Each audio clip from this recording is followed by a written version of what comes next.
ರಾಜ್ಯಕ್ಕೆ ಅಮಿತ್ ಶಾ ಭೇಟಿ ಕೊಟ್ಟಿದ್ದಾರೆ. ಬಿಜೆಪಿಯ ಕಾರ್ಯಚಟುವಟಿಕೆಗಳಲ್ಲಿ ಭಾಗವಹಿಸ್ತಾ ಇದ್ದಾರೆ. ಆದರೆ ಮುಖ್ಯಮಂತ್ರಿಗಳು ಕೇಳ್ತಾ ಇದ್ದಾರೆ, ಯಾವಾಗ ರಾಜ್ಯಕ್ಕೆ ಬರ ಪರಿಹಾರವನ್ನ ಕೊಡ್ತೀರಿ? ರಾಜ್ಯಕ್ಕೇನು ಭೇಟಿ ಕೊಟ್ಟಿದ್ದೀರಲ್ಲ, ಬರ ಪರಿಹಾರ ಯಾವಾಗ ಕೊಡ್ತೀರಿ? ಅಮಿತ್ ಶಾ ಅವರೇ ಈ ಪ್ರಶ್ನೆಗೆ ಉತ್ತರ ಕೊಡ್ತೀರಾ? ಇವತ್ತು ರಾಜ್ಯದಲ್ಲಿದ್ದೀರಲ್ಲ, ರಾಜ್ಯಕ್ಕೆ ಬಂದಿರುವಂಥ ಅಮಿತ್ ಶಾಗೆ ಸಿದ್ದರಾಮಯ್ಯ ಪ್ರಶ್ನೆ ಹಾಕಿದ್ದಾರೆ. ಬರ ಪರಿಹಾರಕ್ಕೆ ಮನವಿಯನ್ನು ಸಲ್ಲಿಸಿ 4 ತಿಂಗಳಾಗಿದೆ. ಕೇಂದ್ರ ತಜ್ಞರ ಸಮಿತಿ ಅಧ್ಯಯನ ಮಾಡಿ ವರದಿ ಸಲ್ಲಿಸಿಯಾಗಿದೆ.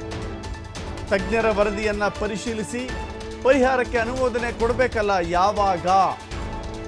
ವರದಿ ಪರಿಶೀಲನೆ ಮಾಡಲು ಅಮಿತ್ ಶಾ ಅವರಿಗೆ ಪುರುಸೊತ್ತಿಲ್ಲ ಅಂತ ಹೇಳಿ ಸರಣಿ ಟ್ವೀಟ್ ಮೂಲಕ ಸಿದ್ದರಾಮಯ್ಯ ಅಮಿತ್ ಶಾ ಭೇಟಿಯನ್ನ ಲೇವಡಿ ಮಾಡಿದ್ದಾರೆ. ಎಸ್, ರಾಜ್ಯದಲ್ಲಿ ಅಮಿತ್ ಶಾ ಭೇಟಿ ಕೊಡ್ತಾ ಇದ್ದಾರೆ. ಮೈಸೂರು ಭಾಗಕ್ಕೆ ತೆರಳುತ್ತಾ ಇದ್ದಾರೆ.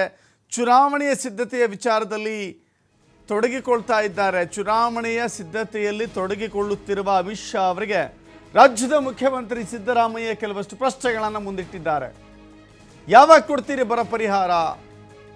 ರಾಜ್ಯದಿಂದ ವರದಿಯನ್ನು ಸಲ್ಲಿಸಲಾಗಿದೆ, ಮನವಿ ಸಲ್ಲಿಸಿ 4 ತಿಂಗಳುಗಳಾಗಿದೆ. ಕೇಂದ್ರದ ತಜ್ಞರ ಸಮಿತಿ ಬಂದು ಅಧ್ಯಯನ ಮಾಡಿ ಸಲ್ಲಿಸಿ ಆಗಿದೆ. ಯಾವಾಗ ಬರ ಪರಿಹಾರವನ್ನು ಕೊಡ್ತೀರಿ?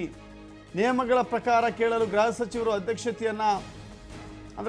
ಅಧ್ಯಕ್ಷತೆಯಲ್ಲಿ ಸಭೆ ನಡೆಸಬೇಕಾಗಿತ್ತು, ಪರಿಶೀಲಿಸಬೇಕಾಗಿತ್ತು. ಕನ್ನಡಿಗರ ಅನ್ನಭಾಗ್ಯಕ್ಕೆ ವಿಚಾರಕ್ಕೆ ಸಂಬಂಧಪಟ್ಟಂತೆಯೂ ಪ್ರಶ್ನೆ ಕೇಳಿದ್ದಾರೆ. ಇದು ಅಮಿತ ಪ್ರಶ್ನೆಗಳು ಅಂತ. ಅಮಿತ ಪ್ರಶ್ನೆಗಳಿಗೆ ಮಿತಿಯೇ ಇಲ್ಲ. ಅಮಿತ ಪ್ರಶ್ನೆಗಳು ಅಂತ ಹೇಳಿ ಟೈಟಲ್ ಕೊಟ್ಟಿದ್ದಾರೆ. ಹೀಗಾಗಿ ಕೇಂದ್ರ ಗೃಹ ಸಚಿವರಿಗೆ ಎಕ್ಸ್ ಖಾತೆಯಲ್ಲಿ ಸಿಎಂ ಸಿದ್ದರಾಮಯ್ಯ ಚಾಟಿ ಬೀಸಿದ್ದಾರೆ. ಮಾತ್ರವಲ್ಲ, ಕೆಲವಷ್ಟು ಮೂಲಭೂತ ಪ್ರಶ್ನೆಗಳನ್ನು ಅವರ ಮುಂದೆ ಇಟ್ಟಿದ್ದಾರೆ.